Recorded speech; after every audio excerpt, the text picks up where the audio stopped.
गिबियावनो जोंनि सोरजिगिरि गोथां इसोर आफा बासायगिरि प्रभु जिसु ख्रिस्ट आरो बानस'नाय गोथार जिउ साथाम सासेल इसोरखौ हामबायहोदों बाख्नायदों आरो थर्ड जइन्ट एनुअल कनफारेन्स गथायबारि सार्केल इउथ कमिटिजों लोगोसे थामथि बे जथुम्माखौ थामथिम खालामनाय बादि बयबो गावबागाव जायगा मण्डली आरो गुबुन गुबुन थाथायफोराव दङमोन बेफोरनिफ्राय जोङो मैया ज' जाबाय आरो दिनै न'खरफोरनिफ्राय गावबागाव जायगाफोरनिफ्राय हान्थिनानै सफैबावबाय आरो दानि बे प्रथम सेसनखौ दैदेननाय चेयारपारसन आरो कमिटिनि आफादगिरि नेहाथारि आरो बिथांमोनजों मावफाग्रा इउथ कमिटिनि गासै दैदेनगिरिफोर डिसिसन कमिटिनि गासै बिबान होजानाय मावथ'ग्रा आरो गासै भलन्टियार इन्सपिरेसन टीम आरो मण्डली गुबुन गुबुन मण्डलीफोरनिफ्राय चार्च पास्टर जेसेबां दङ बाइबेल उइमेन एभान्जेलिस्ट आरो हांख्रायजानाय आलासिफोर आरो जोंनि गुदि बिफा आरो बिमा आदै बिशप मादै बरगयारि बिथांमोना जोंखौ नायनो फैबाय बिथांमोननिसिम खुलुमनाय जासिबाय आरो जोंनि धोरोमगुरुफोर जोंनि मण्डलीफोरनि सार्केलनि बिगोमाफोरबो होनजायो कमिटिया टार्म हिसाबै रेसपन्सिबलि दैदेननानै रोखोम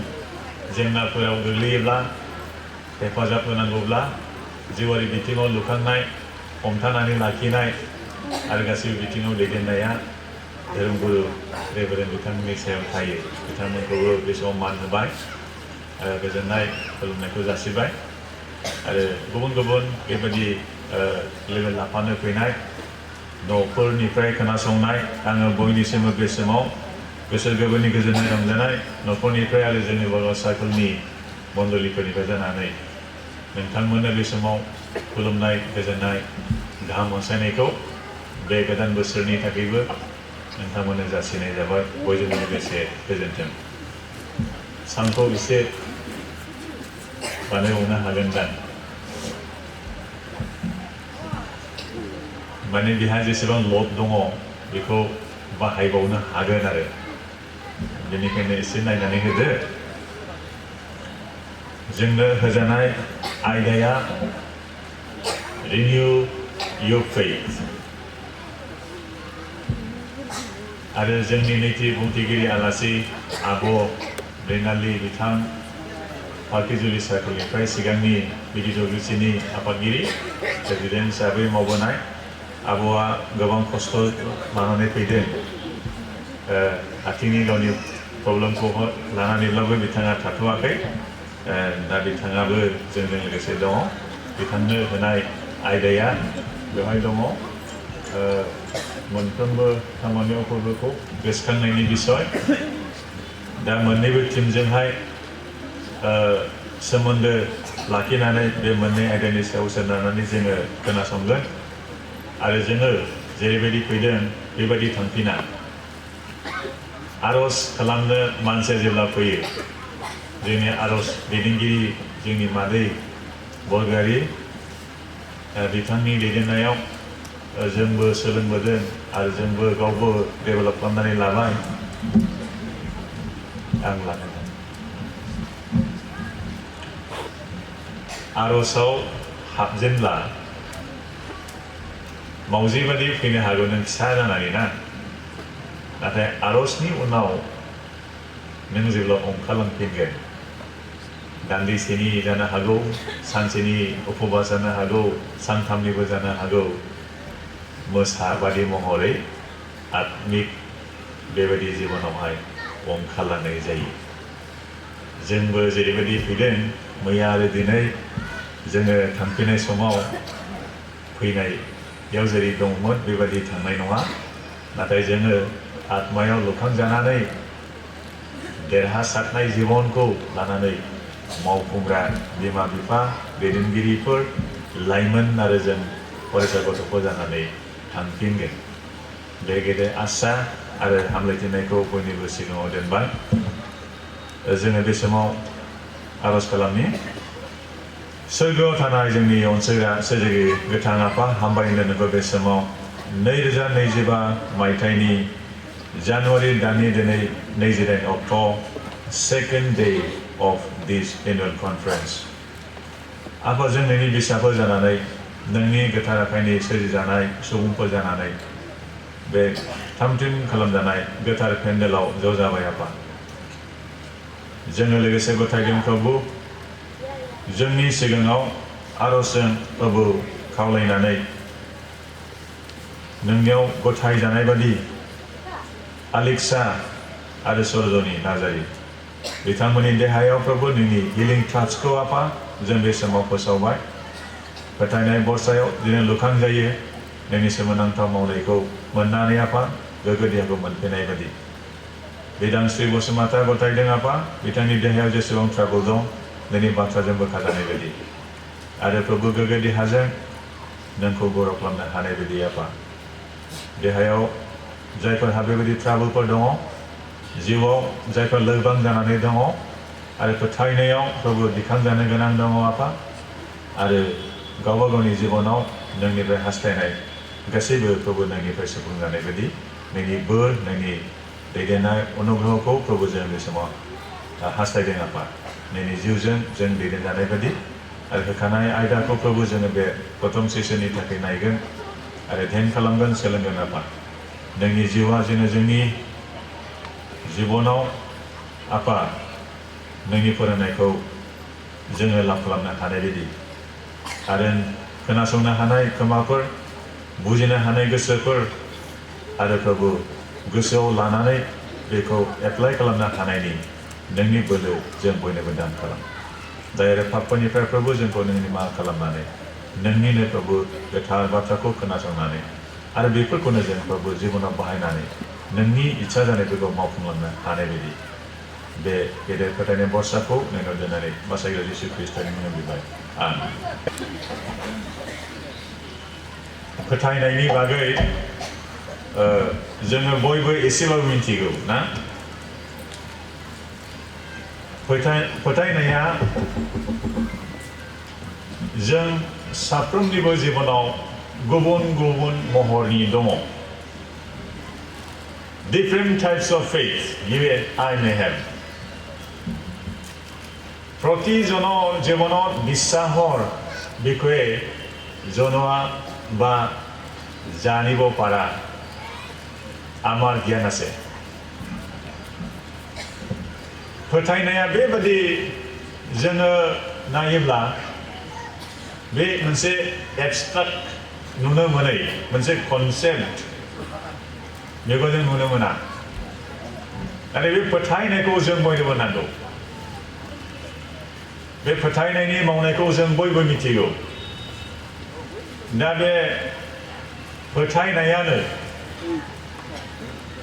सोरनियाबा गाहायाव थांनाय, सोरनियाबा फोथायनायावनो 0 लाथिख' जाहैनाय, सोरनिबा फोथायनायनि बिथिङाव एसे दिखांजानाय, बे फोथायनायनि लेभेला गुबुन गुबुन रोखोमनिबो दं, लेभेलाबो गुबुन गुबुन रोखोमनि जायो। বিভিন্ন ধৰণৰ বিশ্বাস আছে। फोथायनाया गुबुन गुबुन रोखोमनि आरो বিশ্বাস प्रत्येकजনৰ एखे নহয়। फोथायनाया एखे नंजोबा। जोंनि सानै दैदेनगिरिफोरनि गेजेरावबो फोथायनायनि लेभेला गोरोबा जानो हागौ। न'खर मोनसेनि गेजेराव बिमा बिफा फिसाफोरनि गेजेरावबो फाराग थानो हागौ। आरो जों गुबुन गुबुन न'खरफोरनिफ्राय फैनाय गुबुन गुबुन एक्सपिरियेन्स मोन्दांथि थानायफोरनि गेजेराव फरायसाफोरनि गेजेराव फाराग थानो हागौ। दा बेनिखायनो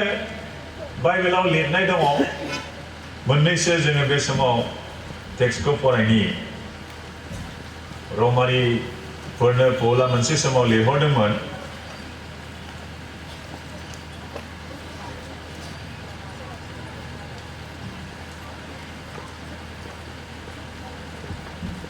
रमनि জিনেই বালাপনি থামচিৰি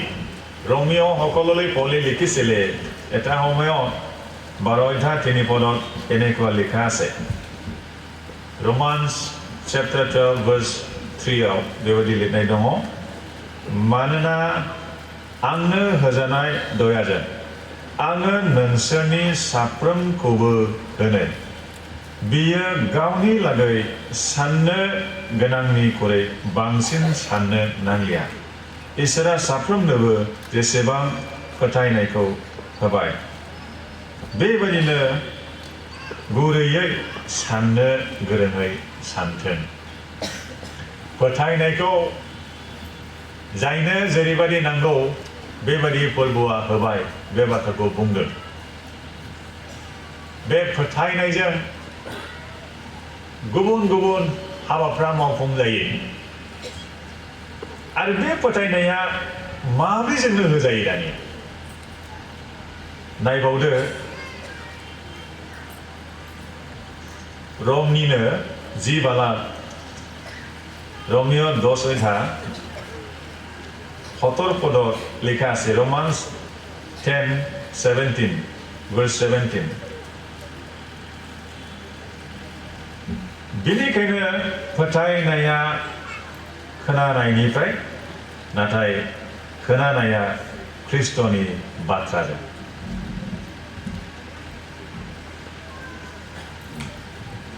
শ্রবণৰ দ্বাৰাই বিশ্বাস কিন্তু বিশ্বাস ঈশ্বৰৰ বাক্যৰ দ্বাৰাহে হয় खोनानायनिफ्राय फोथायनाया जायो नाथाय बे फोथायनाया इसोरनि बाथ्राखौ खोनासंनायजों जायो दा बे फोथायनाया मा दानि मोनसे फरायबावनि दानिया नायदो एब्रायनि आवाजा एसे गोरान जादों दे गोरान जादों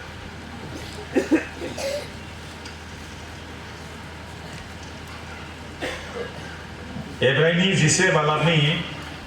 1 सिरियाव लिरनाय दङ एब्रि 11:1 पदत लिखा আছে Hebrews chapter 11 verse 1 फोथायनाया बरसा खालामजानायफोराव सोनारनाय जों नुनो मोनै मानिफोरनि मिथिखथायनाय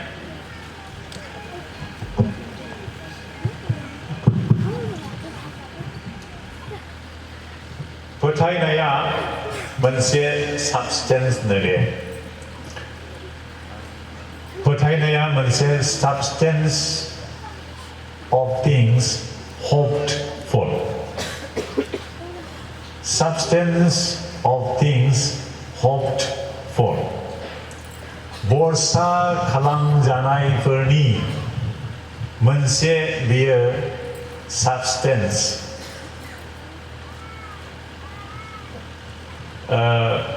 जोङो आसा खालामनानै थानायफोरनि जायखौ जोङो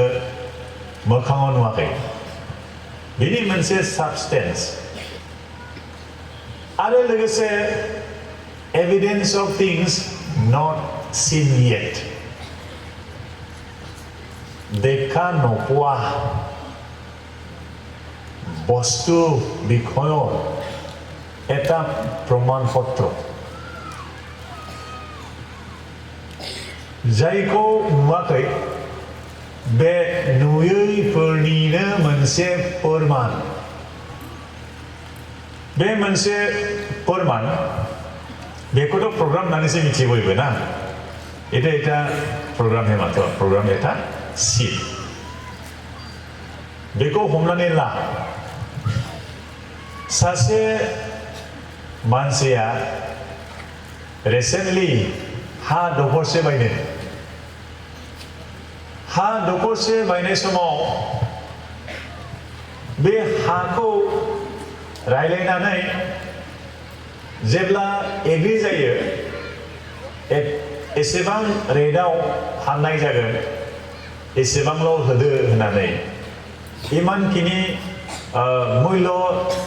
जेतिया আপুনি দিব মই মোৰ মাটি আপোনাক দিম बेबादि बेसेनखौ लानानै बिबां रांनि बिबांखौ लानानै बायनाय समाव हाखौ खाथियाव लाबोनाय जाया हाखौ लाफानानै फैनाय जाया फैसा बुजायलायब्लाबो नों हाखौ दांनो मोना फारसे फैसा नाजावनानै फारसे हाखौ गथायनायबो जाया नाथाय बेबादि फोरमान बिलाइ होनाय जायो नोंहा जे हानि लेखा दङ नोंहा जे मियादि पाट्टा दङ बे मोनसे फोरमान हानि बे हाया नोंनि होननानै बे लेखाखौ मोनब्लानो नोङो बे हाखौबो मोनबाय नों हाखौ दांनानै नों बायनो बे समाव मोनाखै आरो नाथाय नों फोरमान बिलाइ हिसाबै मोनबाय आरो प्रमाणपत्र হিসাবে কাগজ আপোনাক দিয়া হৈছে মাটিৰ মূল্য কিমান আছিলে সেইটো দি আপোনাক দিয়া হৈছে আপুনি পাইছে এটা প্ৰমাণপত্ৰ মাটিৰ दा हाखौ नुहैयाबो जानो हागौ नाथाय बे लेखाया बे मोनसे फोरमान बिलाइया नोंनियाव थाबायब्ला अब्ला बे हाया नोंनि जाबाय You may not have seen it गावनो मेगनजों बेखौ नुवाखै जानो हागौ नाथाय बेखौ नों फोरमान बिलाइ हिसाबै मोनबाय फोथायनाया बेनो जों जेखौ आसा खालामदों जों जेखौ खोनाबाय आरो खोनानायजों जों बेखौ नाजावबाय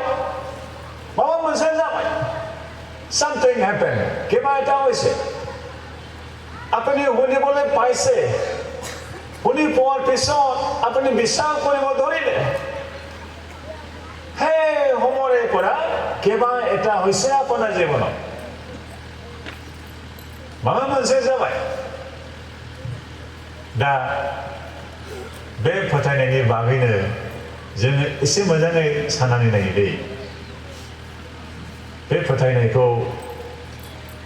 जोङो खोनासंनानै मोनो आरो बियो ओरैनो गुबुन रिपर्टफोरखौ गुबुन मेडियाफोरनिफ्राय खोनासंनानै जानाय जाथायफोरनि बागै फोथायनायखौ जों रायलायाखै नाथाय जोंनि फोथायनाया गोथां फोथायनायखौ रायलायदों गुबुन फोथायनायखौ जों बे समाव रायलायनाय नङा गाबबो रायलायनाय नङा नाथाय जोंनि फोथायनाया बेबायदि फोथायनाय गोथां फोथायनाय जाय फोथायनायजों नों गोबां हाबा मावनो हागौ गासैखौबो मावनो हागौ Anything and everything is possible সকলো সম্ভৱ বিশ্বাসেৰে সকলো সম্ভৱ আপুনি এইটো মনত ৰাখিব बेखौ गोसोआव लागोन गासैबो सम्भव फोथायनायजों गासैबो जाजोबो You can do anything नों जायखिजाया हाबा मावनो हागौ फोथायनायजों मावनो हायो You can achieve anything नोङो गासैखौ मोननो हागौ আপুনি পাব পাৰে গৈ পাব পাৰে गासैबो सम्भव गासैखौबो मावनो हायो आरो गासैखौबो मोनहैनो हायो फोथायनायजों बे फोथायनायखौनो जों खोनासंनानै मोनो आरो बे फोथायनायजों जोङो जोंनि जिबनाव सोलायनायखौ लाबोनो हायो नाथाय बे फोथायनाया आं दहायनो बुंबाय गुबुन गुबुन लेभेलाव जोङो थायो बे फोथायनाया मोनसे समाव जोंनो होजादोंमोन दै गोसोखां जे समाव इसोरनि बाथ्राखौ नों पार्सनेलि खोनादोंमोन गथ' सम जानो हागौ देरनानैबो जानो हागौ बे बाथ्राखौ जों खोनासंबाय खोनासंनायनि उनाव जोङो बेखौ फोथायबाय आरो बेनि उनाव जोंनियावहाय बोखांजानाय बासायजानायबो फैबाय नाथाय बे फोथायनाया बेबायदि मोनसे बाइबेलनि एग्जाम्पलखौ जों नायनो आब्राहामखौ जों गोसोखाङो आब्राहामखौ फोरबुआ सासे समाव बुंदोंमोन ओइ आब्राहाम हे अब्राहाम नोंनि बिमा बिफा नोंनि नखरनि अनजालु अनजालिफोर नोंनि जाति खुरमा नोंनि हा हु दंनाय गासैबो सम्पतिफोरखौ आरो नखरनिफोरखौ नागारनानै आं नोंनो खोन्थागोन हादराव थांनो অব্রাহামে সকলো যি আছে পৰিয়ালৰ সম্বন্ধিত যিমান আছে সকলো সা সম্পত্তি নিজৰ গাঁও অঞ্চলৰ যিমান আছে সকলো এৰি এটা দেশত যাবলৈ ঈশ্বৰে মাতিলে অনুমতি দিলে যি দেশৰ বিষয়ে প্ৰভুই পিছৰ সময়তহে কৈ দিব পিছতহে দেখুৱাব उनावसो खोथागोन बबेयाव थांनांगौ बबेजों थांनांगौ ओरै थांनांगौ ना ओरै थांनांगौ ना ओरै थांनांगौ ना ओरै थांनांगौ आब्राहामा खोनासंदों इसोरखौ खोनासंदों आरो बियो फोथायदों बेयावनो जोबाखै दे जोंनियाबो इसोरनि बाथ्राखौ खोनासंनानै जों फोथायबाय बेनो जोबनाय नङा बेखौ जोङो एक्टिभेट खालामनांगौ जोङो बेखौ एक्टिभेट खालामनांगौ एक्टिभेट কৰিব লাগে बेयावनो जोबनानै थाङा रेसपन्ड खालामनांगौ रेसपन्स होनांगौ जोङो फिननाय होनांगौ रेसपन्स দিব লাগে अब्लासो खामानि जायो बबेयाव जायो खामानिया गोसोआव जाया खोमाजों खोनायो गोसोआव हाबो नाथाय गोरबोआव बे थाङो गोरबोआव थांबाय बेनिफ्राय आत्मायाव जिउआव बेयो हाबा मावो एसे स्पष्टसिन आरोबाव मिथिनो लानि आं नोंथांमोननि महरखौ बयनिखौबो नुहुरदों दा आंखौबो नुदों बे नुनो मोननायाथ' खन्तेकिया আপোনাক যে মই দেখা পাই আছো আপুনিও মোক দেখা পাই আছে সেইটো খন্তেকীয়া চকুৰে দেখিবলৈ পোৱাটো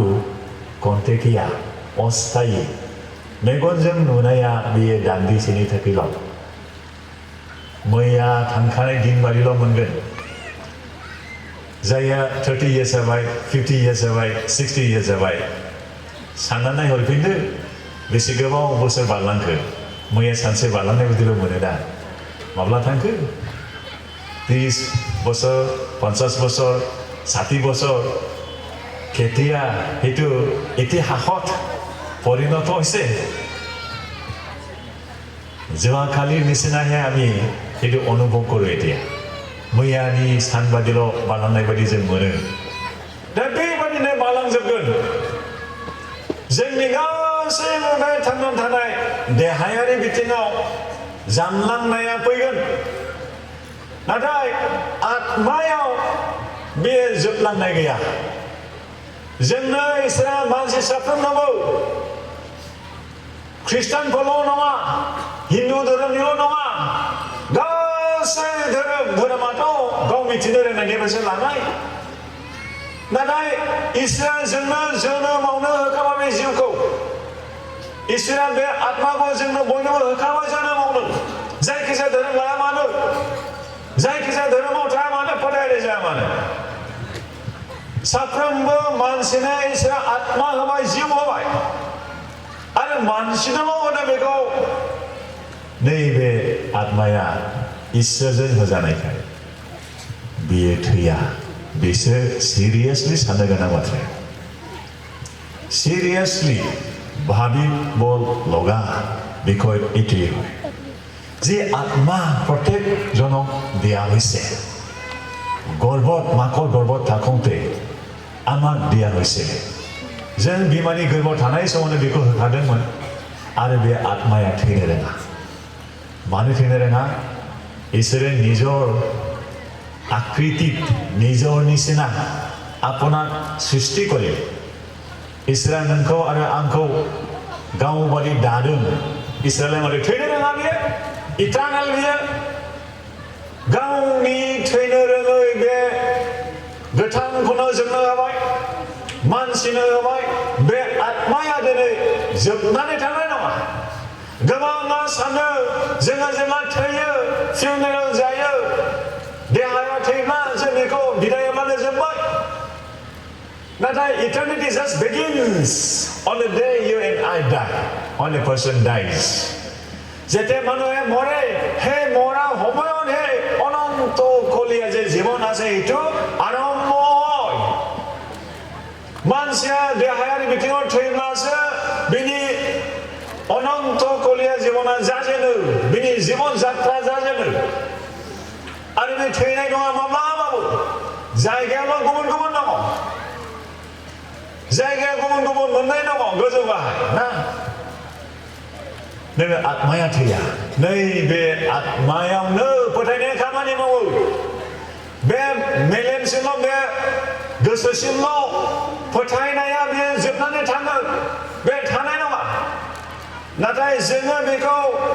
खोनासंनानै गोसोआव हाबहोनानै गोसोआव गोरबोआव जों मेडिटेट खालामनानै ध्यान खालामनानै आत्मायाव जेब्ला बियो कमिउनिकेट जायो जगाजग जायो अब्ला बियो मा जायो हाबा मावो बे हाबा मावो बे फोथायनायखौ आब्राहामा मावदों आब्राहाम नों खालामदों मुंमा बैथियाव थांनांगौ बेसे गोजान थांनांगौ मा जानायनांगौ मा गाननांगौ जेबो मिथिया नाथाय बियो ओंखारलांबाय गावनि बिसि साराखौ लानानै ओंखारलांबाय बियो आब्राहामखौ बेनिखायनो इसोरनि बिसिगिबो होनो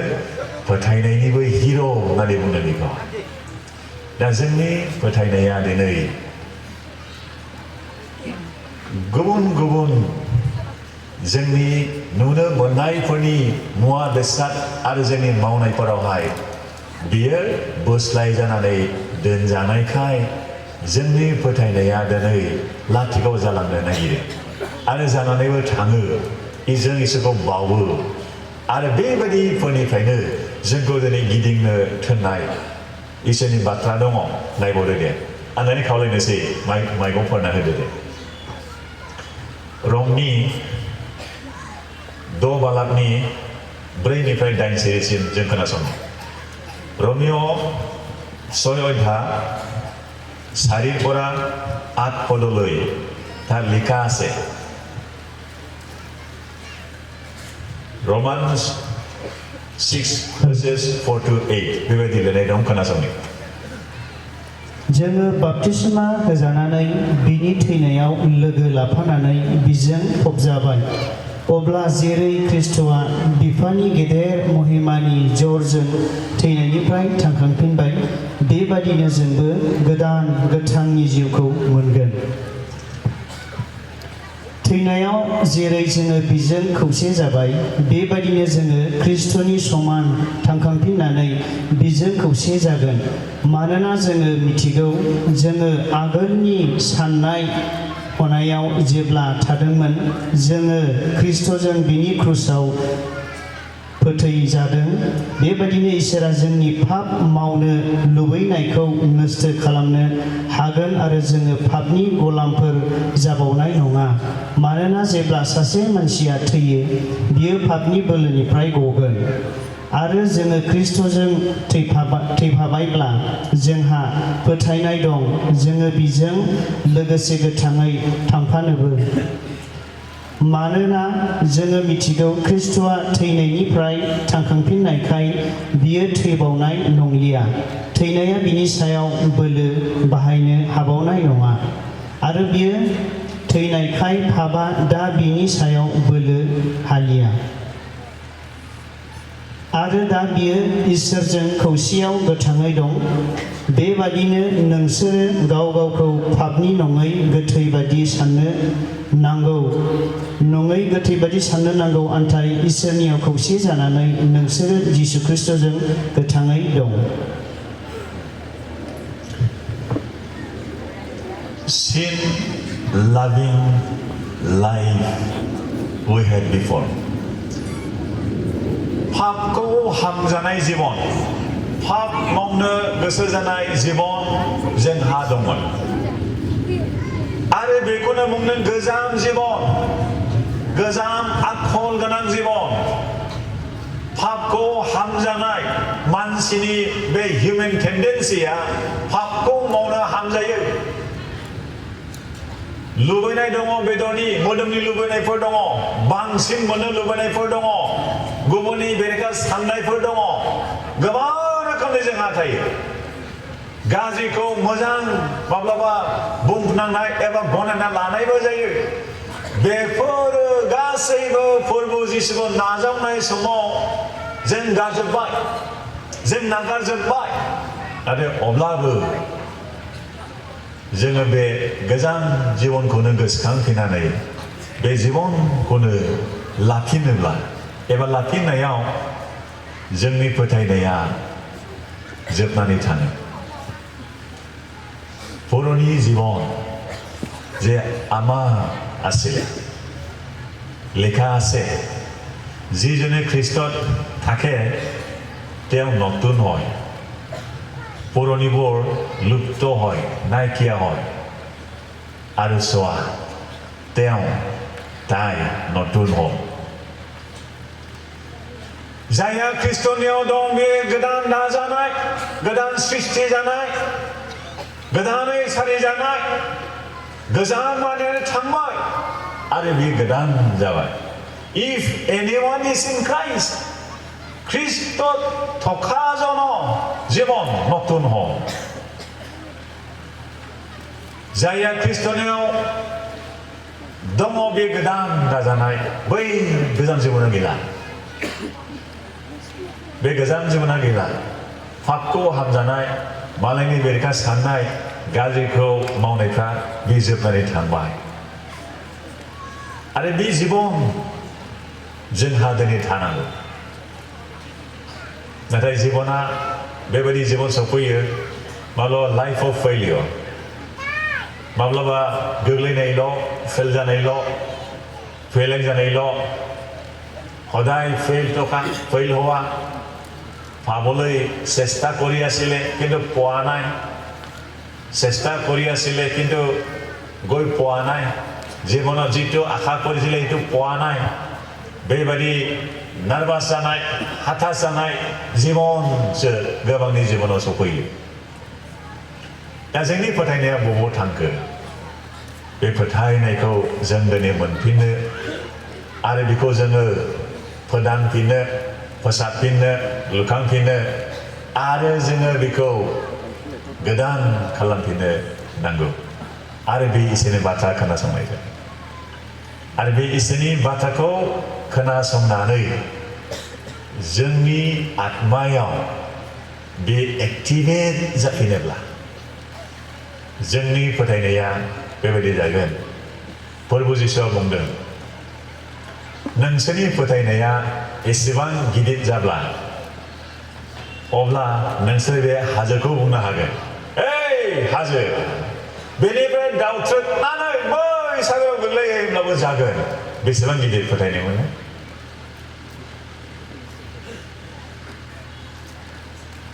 কিমান ডাঙৰ বিশ্বাস থাকিলে এনে মানে মাউণ্টেইন পৰ্বত আপুনি অনুমতি দিব পাৰিব এটা ঠাইৰ পৰা আন এটা ঠাইলৈ বা সাগৰত যাবলৈ আপুনি অনুমতি দিব পাৰিব বেছিভাগ কি দিব লাগে বেছৰ বেগজন সমান তাৰমানে বেছৰ বেগজন সমান फोथायनाय दंना गैया गैयाने बेसेबां फिसा बेसर बेगर बेजों समान थाब्लानो इनाफथ' नङा नाथाय एसेबां थाब्लानो माबायदि खामानि जायो बेखिनिखौ सोर डेभेलप खालामनानै लादों दिनैया आरो जों बेखौ फेदेरलांनो हायो जों जेब्लाबो बेखौ फेदेरलांनो हायो गोख्रोंसिन खालामनो हायो आरो इसोरनि इच्छाया बेनो नाथाय नोंनि आंनि इच्छायालाय माथो to have a faith as big as mastership बिसोर बेगरजों समानल' फोथायनायखौ जों नोजोर लाखिनानै दिनै गावनि फोथायनायखौ लुखांनो ना इसोरनि इच्छा जानाय बायदि जों बेनिफ्राय देरसिन गावनि फोथायनायखौ फोलोमनानै लानो लुखांनानै लानो डिपेन्ड्स अन द पार्सन गावबा गावनि सायाव सोनारबाय गावबा गावनि सायाव सोनारबाय दा बे फोथायनाया बेबायदि दै एफिसुसनि बाथ्राया बुंनाय दं 2 बालाबनि 8 सिरियाव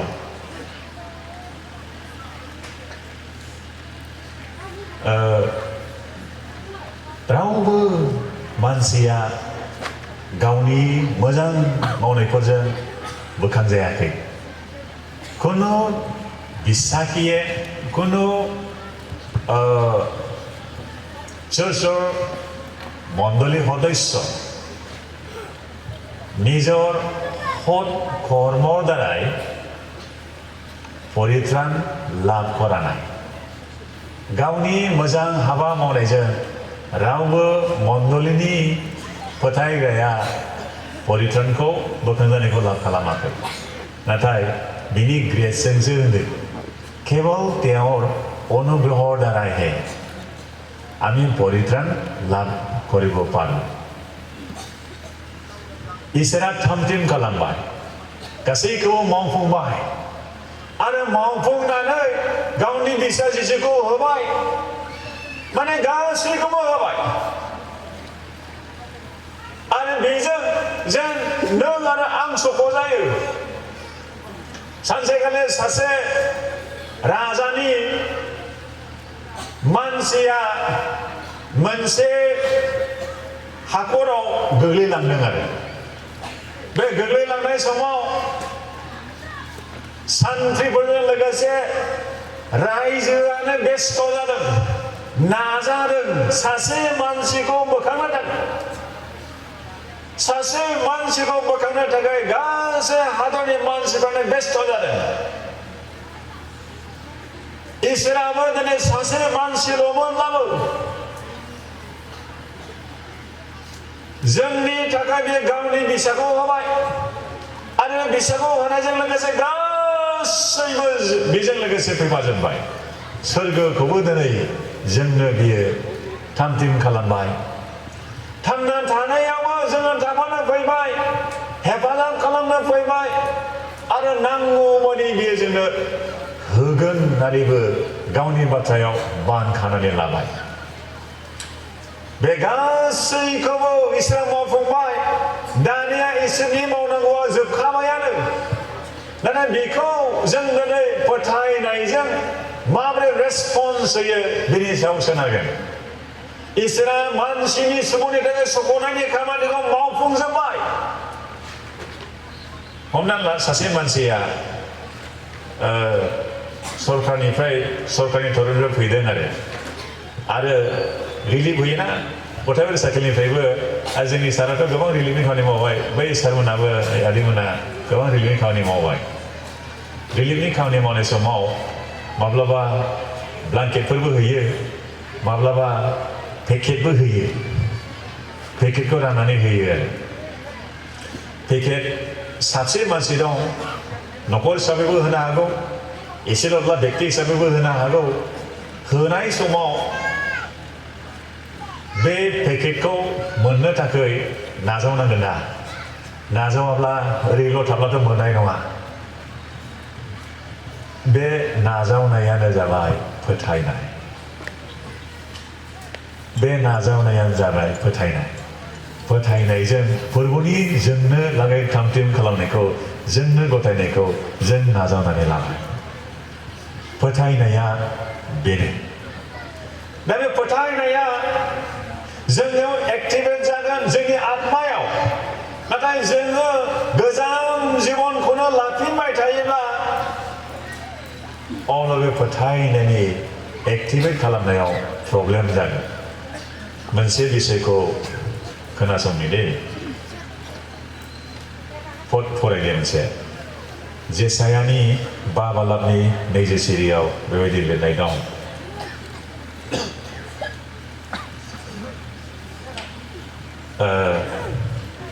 Jesaja pasojha 20 পদত লেখা আছে Isaiah chapter 5 verse 20 जेसायानि 5 बालाब 20 सिरि pasojha 20 पद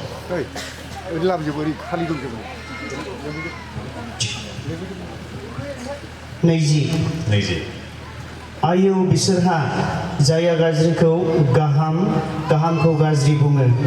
खोमसिखौ स्रां आरो स्रांखौ खोमसि होननानै लायो गोखाखौ गोदै आरो गोदैखौ गोखा होननानै लायो आयौ बिसोरहा फोरबोनि बाथ्राया बुंदों जाया मोजांखौ गाज्रि बुङो गाज्रिखौ मोजां बुङो खोमसिखौ स्रां बुङो स्रांखौ खोमसि बुङो गोखाखौ गोदै होनो गोदैखौ गोखा होनो बेबायदि बुंग्राफोरहा हाबा आयौ बिसोरहा मा जागोन आथिखालनि मुगायाव बेखौनो दिनै गोबां सुबुङा मावगासिनो दं बेबायदि कन्टेक्स्टआव जोंनि फोथायनाया माबादि स्टेन्ड खालामनायाव जोंखौहाय मदद होगोन खोनासंनि बे गाज्रिखौ मोजां बुंनाय मोजांखौ गाज्रि बुंनाय खोमसिखौ स्रां बुंनाय स्रांखौ खोमसि बुंनाय गोखाखौ गोदै बुंनाय गोदैखौ गोखा बुंनाया माबोरै जायो प्रथमाव मानसिया बयबो मिथिगौ बे गाज्रि होननानै बे मावनाया गाज्रि होननानै मिथिगौ बे हाबाया गाज्रि होननानै मिथिगौ हे धर्म कर्म बेया बले अकले जाने गाज्रि होननानै मिथिगौ नाथाय बे गाज्रिखौनो मोनसे समाव पारमिट खालामगोन जितु সকলে জানে বেয়া কিন্তু পারমিট দিয়া হয় একো নহয় কৰিবলৈ দিও পারমিট কৰা अरजाया होननानै सिगाङाव अरजाया जानो हायो खनसेल' अरजाया गाननो हायो खनसेल' सेंग्रा मानसि सिख्ला मानसि बिनो बिदिनखासै पारमिट दिया হয় पारमिट खालामो दाने पारमिट खालामनाय जायो अरजाया होनबाय थाबाय नालाय खनसेल' होनबाय खननैल' होनबाय बिनि उनाव दाने मा जाबाय बेखौ लिगेलाइज खालामनाय जायो लिगेलाइज करा হয় लिगेल खालामनाय जायो स्टेप बाय स्टेप मोजाङै बेखौ गोसोआव लानि दे सिगां जों बयबो मिथिगौ गाज्रि होननानै नाथाय बे गाज्रिखौ अरजाया होनना बुंजेनबाय बेखौ নহয় বুলি কোৱা হৈছে बिनिफ्राय मा खालामबावबाय लिगेलाइज खालामबाय लिगेलाइज खालामनाय जाबाय लिगेल मावजायो ल' थांबाय दानिया जाजायो बेबो खालामजायो बेबो बाइबेल फट नागिरना मावनोसै दानिया बाइबेल फट नागिरना मावनोसै गावनि सापर्टनि थाखाय बाइबेलखौ सैतानाबो बाहायदों मोनसे समावहाय जिसु आनजाद लानायाव दा लिरनाय दं शास्त्राव होनदों सैताना लिरनाय दं थानो शास्त्राव सैताना थगायाखै नंगौखौनो बुंनानै प्रभुखौ थगायदों जिसुखौ थगायदों शास्त्र लेखा আছে नोङो बाज्रुमला गमामाया शास्त्र लिरनाय माने नोंनो लागै सोरगोनि दुतफोरखौ थोनहरनाय जागोन हरनाय जागोन नों गोग्लैनानै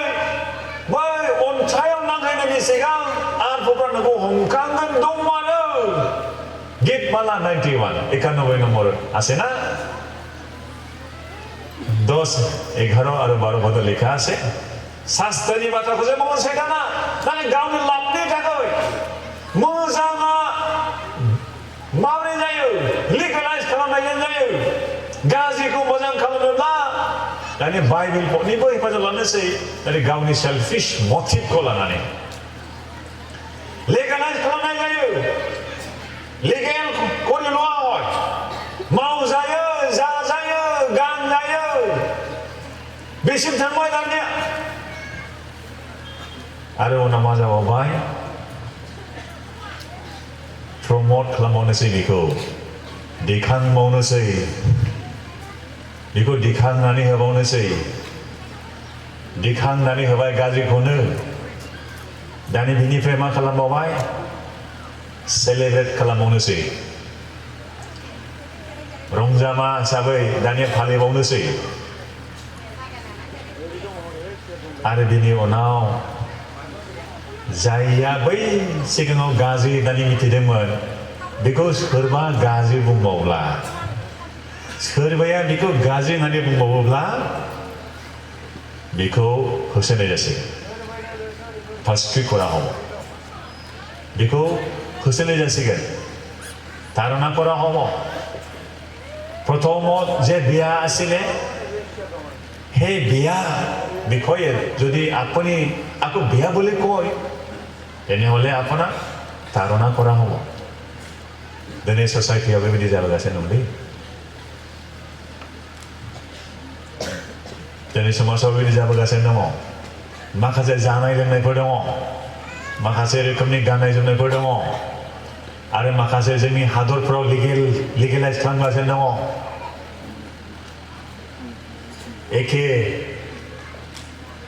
एखे जोंनि ससाइटियाव दिनै बुंफ्लंब्लाबो प्रब्लेम जायो बुङाब्लाबो जोंहा प्रब्लेम जायो हादरफोराव बेबायदि जोंनिया बाइबेलनि बादि बाइबेलाव नंबावा जोंनि बर' समाजावब्लाबो जोंनि गोदो गोदायनिफ्राय परम्परानि सोलिबोनाय बादि हाबा जानांगौब्ला सासे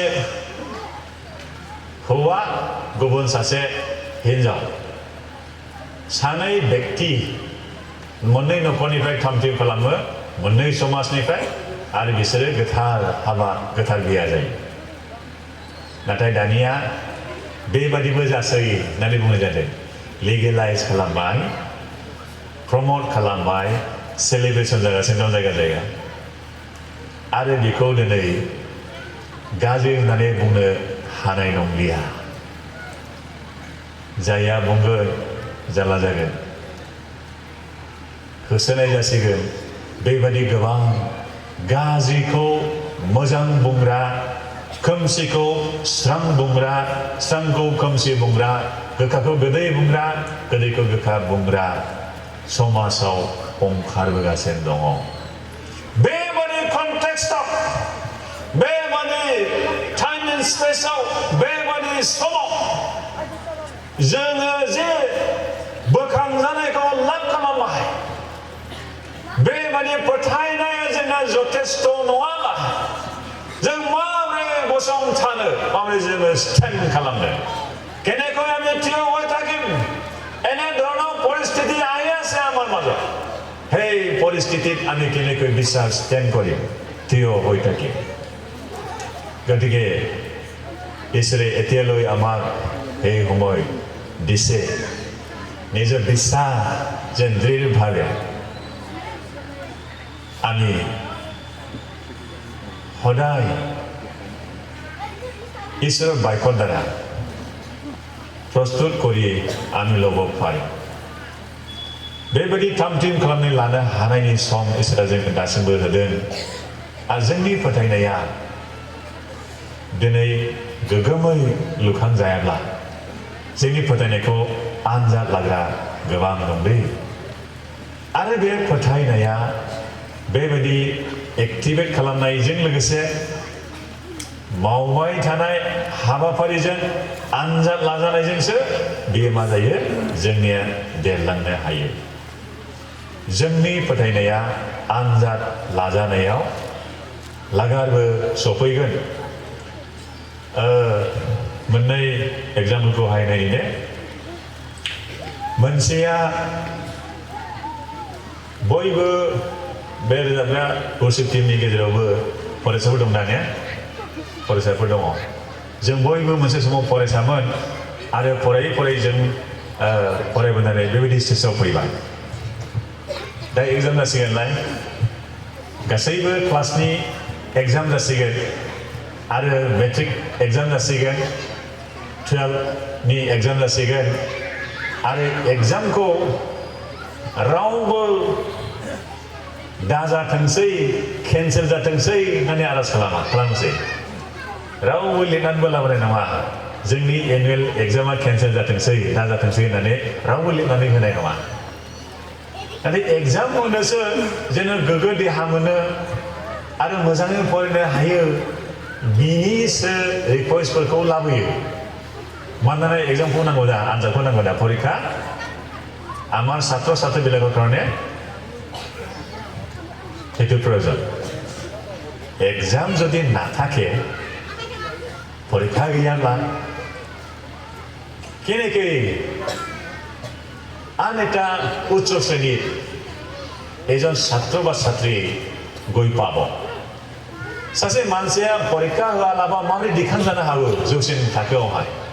दा मोनसे आनजाद होनांगौनि थाखाय बियो गावखौ थाम थिम खालामब्ला बियो पास जागोन आरो जौसिन थाखोआव बियो थांगोन नाथाय आनजादखौ होनो थाखाय थाम थिम खालामाब्ला गाज्रिसिन जागोन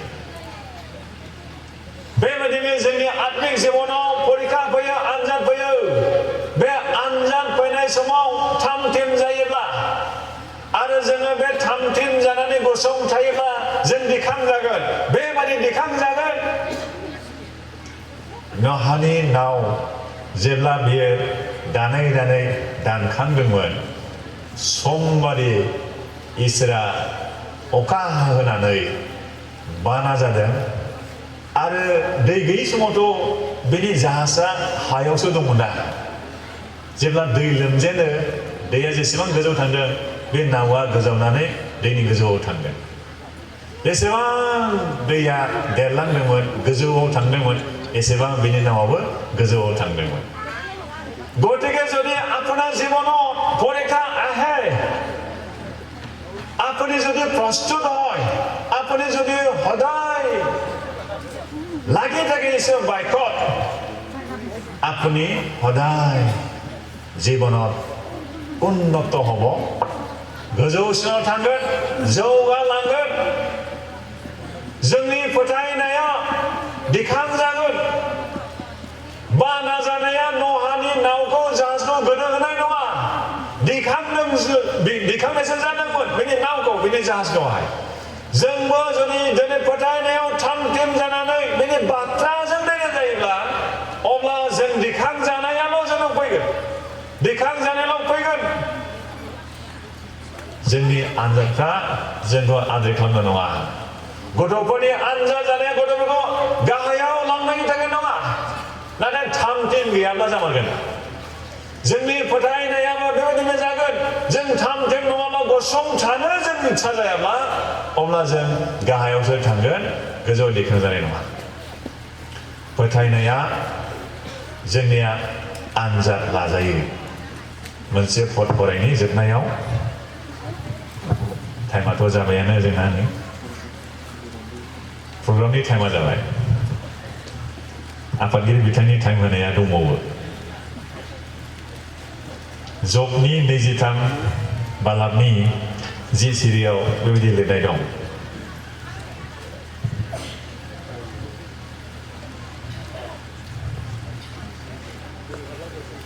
योग तेसोधा 10 पद जब 23 नि 10 आव दङ खोनासंनि जब गितफोरनि सिगां 10 पदआव लेखा আছে मानोना आं जे लामाजों थाबायो बेखौ बियो मिथिखागौ आरो बियो आंखौ नागिरब्ला नागिरथारब्ला आं बिनि सिङाव सना बायदि जागोन फोरबुआ नागिरथारोब्ला बिनि सिगाङाव बिनि नोजोराव बिनि मोखाङाव आङो सना बायदि जागोन You and I can come forth as refined gold फोसाबजानाय सावख'जानाय सोदांजानाय सना बायदि जागोन होननानै बुंदों आरो जोंनियाव आनजाद फैब्ला जोंनि फोथायनाया सोदां जायो आरो फोथायनाया जोंनिया फोगोम जायो बे फोथायनायजों जोङो दिनै थांनानै थायो फोथायनायजोंसो जों थांनानै थायो आरो फोथायनायजों गासैबो सम्भब सानसेखालि दोनथ'जानायनि पासनि कर्म 3 अध्याय 3 बालाबाव जोङो फरायब्ला नुनो मोनो जोनोमनिफ्राय लेंग्रा जोनोमनिफ्राय बियो थाबायनो रोङा माब्लाबाबो बे मानसिया बेबायदि जेरुसालेमाव थांलाय फैलाय खालामग्रा लामायाव जनानै बिबायनायमोन बे सासे थाबायनो रोङै मानसिया आरो पेटरनि गेजेरजों बियो इसोरनि बाथ्राखौ मिथिदों खोनादों बियो खोनानानै बियो फोथायदों नाथाय बियो जेब्ला पेटरा थांनानै हेफाजाब खालामो नोङो सिखांदो होनदों आखायाव हमनानै बोखांदों बियो गावनि फोथायनायखौ एक्टिभेट खालामदों मावदों बियो अब्ला बियो बे लेंग्रा जानाय क्रिपल जानाय बे मोनिया जानायनिफ्राय बियो गोदान जिबनखौ मोनदों गोख्रों जिबनखौ मोनदों देहाखौ मोनदों आरो बारल'नो रोंदों खारनो रोंदों आरो बेबायदि जिबन जों फोरबोखौ गरखांनो रोंदों दा जोङो मावनाय गैयाब्ला फोथायनाया गोथै होननायाव जाकबा जेरै जोंनो दिन्थिदों बादिनो फोथायनाय गैयाब्ला जोंनि मावनायाबो गोथै आरो जोंनि फोथायनायाबो मावनायफोर गैयाब्ला बेबादिनो मावनाया फोथायनाय गैयाब्ला लाब गैया आरो फोथायनायाबो मावनाय गैयाब्ला जेबो लाब गैया दा जोंनि मोजां मावनाया जथेस्थ नङा जोंनि खोनासंनाया फोथायनायजों आरो बे फोथायनाया मावनायजों दिन्थि जायो आब्राहामा बेखौनो मावदोंमोन जेखौ फोरबो बुंदों नोङो बोराय जाबाबो नोङो बेबादि मोनसे जातिफोरनि गोबां जातिफोरनि बिफा जागोन होननानै बुंनाय बाथ्राखौ फोथायदों आरो बे फोथायनायखाय बिनि जिबनाव जादों आब्राहामनि उनाव गासिबो फरायलां फोथायनायनि बागै फरायनोब्ला एब्रायनि 11 बालाबनि 1 निफ्राय जोबजासे फराय 1 सिरिनिफ्राय जोबजासे फराय ইব্ৰী 11টা একৰ পৰা শেষলৈকে যেতিয়া আপুনি পঢ়িব বিশ্বাসৰ বিষয়ে এটা লিখা আছে পুৰণি বাইবেলত নতুন নিয়মত যিবিলাকে ঈশ্বৰক বিশ্বাস কৰিছিলে আৰু তেওঁবিলাকে এনেকৈ কৰ্ম কৰিছিলে আৰু বেবাদী फोथायनानै मावग्राफ्रा माबादि नुजादों दिनैसिमबो बिसोरनि फोथायनायनि मावनायफोरजोंनो जोङो दिनै दिखांजायो जोंनि फोथायनानै मावनायखौबो दिनै इसोरा हास्थायदों जों फोथायनानै मावनायाव जोंनि जिबनाव सोमोनांथाव सोलायनाय फैगोन जोंनि जिबनाव जों जेखौ हास्थायदों बे फोथायनायजोंसो जायो जोंनि जिबनाव गासैबो सम्भब इसोर मुंखौमा बिसर बिगुरजों समान फोथायनाय थायोब्लानो जोंहा गासैबो सम्भब आरो जों गासैखौबो मावनो हायो पौला बुंदों I can do all things through Christ who strengthens me মই সকলো কৰিব পাৰোঁ খ্ৰীষ্টৰ সহায় পবিত্ৰ আত্মাৰ সহায়েদি आरो गासैखौबो जों एचिभ खालामनो हायो गासैखौबो जों मोनहैनो हायो जाफुंहोनो हायो दिनै जोंनि दैदेनगिरिफोर जोंनि धोरोम गुरुफोरजों लोगोसे जोंनि गासैबो गुबुन गुबुन बिबान गोनांफोर बिबान लानाय दैदेननायफोर आरो जोंनि गासैबो बिमा बिफाफोर आरो अनज्लायग्रा अनजाग्रा गथ'फोर जोंनि फोथायनाया दिनै बेबादि मावनायजों आरो इसोरनि बाथ्राखौ जोङो खोनासंनानै बेयावनो जोङो थानानै जोङो गोख्रों जिबनखौ लाब खालामनो हायो जहननि 15नि 7 बुंनाय बायदि abiding in the word of God and his words abiding in us जों बिनि बाथ्रायाव थानायजों आरो बिनि बाथ्राया जोंनाव थानायजों जोङो मा इच्छा जायो जों बेखौ गासैखौबो लाभ खालामनो हायो होननानै बुंनाय बाथ्रा दं आरो बाइबेलाव गोबां प्रमिस बेबादि समायनानै बाथ्राफोर दं जोंनो गासैखौबो इसोरा थाम-थिम खालामखाबाय जिंगा सिनांगौनि जेबो बिसय गैबावलिया होननानै बुंदों आरो बे फोरबोआनो जोंनो नैबे फोथायनायनि दानखौ होबाय बे फोथायनायखौ जों लानानै गासैबो परिबेसाव जोङो स्टेन्ड खालामनो आरो जोङो फोरबोनि इच्छा जानायखौ मावफुंनायजों बिनि रायजोखौ जोङो लुखांनो हागोन आरो बे फोथायनायजों जों सोरगोसिम सहैनो हागोन जोबनायाव बे फोथायनायखौ फोरबोआव जोंनो होबाय आरो बे फोथायनायजों जोङो दिनै गुबुनावबो आसा भरसाखौ लाबोनो हायो फोथायनांगौल' जेबो बेसेन नाङा बासायजानो थाखायबो फोथायनायखौल' नांगौ जोंनि जिबनाव सोलायनायनि थाखायबो फोथायनायखौल' नांगौ आरो जोंनि गासैबो मावनायफोराव जोंनि एचिभमेन्टनि थाखायबो फोथायनायखौल' नांगौ आरो बे फोथायनाया इसोरनि बाथ्राखौ खोनासंनायजों जायो आरो बिनि बाथ्रायाव ध्यान खालामनायजों बिनि बाथ्रायाव नांनानै थानायजों जायो आरो बेखौ खालामनायाव फोरबोहा खुसि जानाय दं एब्रायनि 11नि 6 फोथायनाय गैयाब्ला इसोरखौ रावबो हामजाहोनो हाया नाथाय फोथायनाय थायोब्ला जों इसोरखौ हामजाहोनो हायो বিশ্বাস যদি আমাৰ জীৱনত নাথাকে তেনেহ'লে আমি ঈশ্বৰক সন্তুষ্ট কৰিব নোৱাৰোঁ কিন্তু যদি আমাৰ জীৱনত বিশ্বাস থাকে তেনেহ'লে ঈশ্বৰে আমাৰ জীৱনলৈ সদায় তেওঁ সন্তুষ্ট হ'ব যেতিয়া আমাৰ স্বৰ্গীয় পিতৃ ঈশ্বৰে আপোনাৰ জীৱনত মোৰ জীৱনত নিজৰ সন্তানবিলাকৰ জীৱনত সন্তুষ্ট হয় সদায় প্ৰতিদিন এই সকলো বছৰৰ দিনবোৰত তেনেহ'লে আপোনাৰ জীৱন সুখী হ'ব আপোনাৰ জীৱনত সকলো সম্ভৱ হ'ব সকলো আপুনি কৰিব পাৰিব আৰু সকলো আপোনাৰ যি আকাংক্ষা আছে সেই সকলো পূৰণ হ'ব बेबायदि जोंनि जिबनाव इसोर सुफुंगोन आरो जोंनि थांना थानाय जिबनाव नैबे फोथायनाय जिबनखौ इसोरा लुबैदों बेजों बे इसोरा खुसि जायोब्ला जोंनि जिबनाव गासैबो सम्भब जागोन आरो जोंनि जिबनाव जों गासैखौबो मावफुंनो हागोन आरो जोंनि जिबनाव जों गासैखौबो एचिभ खालामनो हागोन नैबे जिबनखौ मोननांगौनि थाखाय जोङो गोजाम आखलखौ थिनो नागारनांगोन जों गाज्रिखौ गाज्रिखौनो बुंनांगौ स्रांखौ स्रांखौनो बुंनांगौ गोखाखौ गोखाखौनो बुंनांगौ मोजांखौ जोङो लानांगोन आरो बेजों जों थाबायनायाव इसोरखौ जों गौरब खालामनानै जोङो गोदान बेबायदि महरखौ न'खर आरो जोंनि चार्चआव जोंनि ससाइटियाव जोंनि हादराव जोंनि जातियावहाय आरो जोंनि गासैबो हादरनि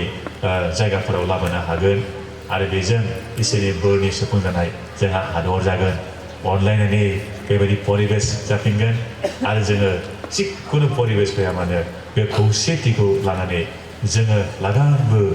इसोरखौ गौरब खालामनो हागोन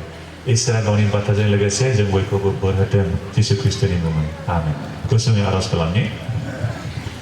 सोरगोआव खामायनाय आफा हामबाय होनोब्ला बे समाव नोंनि बिसा जिसु ख्रिस्ट'नि मुङै नोंनि फोथायनायनि दानखौ आफा नोङो जोंनो होबाय बे फोथायनायाव आफा जोंनो नोंनि बाथ्राखौहाय आफा इसोर दिनै आरोबाव होबावबाय बे बाथ्रानि फोरमायथिनायजों प्रभु जोंनि फोथायनायाव जोङो लुखांजाबानाय बायदि आरो प्रभु जोङो बे फोथायनायनि जिबनजों नोंखौ गौरब खालामनो हानाय बायदि आरोबाव प्रभु जोंहा नेक्स्ट मोनसे आयदा दंबावो प्रभु बे गासैयावबो नोंनि बुंथिनाय बाथ्राखौ जों आरोबाव लाब खालामनानै प्रभु फोथायनायजों जों गासैखौबो मावफुंनानै नोंनि रायजोखौ लुखांनो फेहेरनो आरो बयनिबो जिबनाव प्रभु नोंनि गोजोननाय रंजानाय आरो प्रभु जाफुंनायनि बोरखौ जों लाबोनो हानाय बायदि साफ्रोमबो आफा दैदेनगिरिफोरजों लोगोसे धोरोमगुरुफोरजों लोगोसे गासैबो सफैनो हानाय आरो सफैनो गोनांफोर आफा बे कनफारेन्सनि गासैबो नोंनि बिसाफोरनि सायाव नोंनि जुनिया बोरनि गोबां बोरनि प्रभु सफैनायखौ नोङो दान खालाम हामबायनानै बे आरजखौ बासिगा जिसु ख्रिस्ट'नि मुङाव बिबाय आमेन